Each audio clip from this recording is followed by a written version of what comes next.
Hi everyone, AK here, your business mentor. In this video I'm going to share with you how to find your Google Analytics tracking code. So after you log in into your Google Analytics account, you go to admin. When you go to admin, then you go to tracking info, then tracking code. Okay.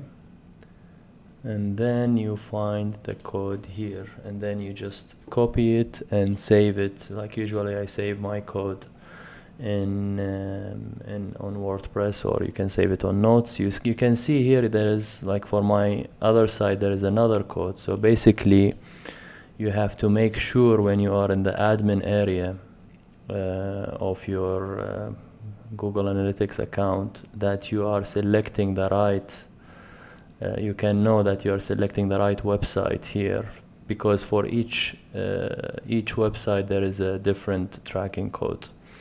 All right, thank you so much, and hope to see you with another video.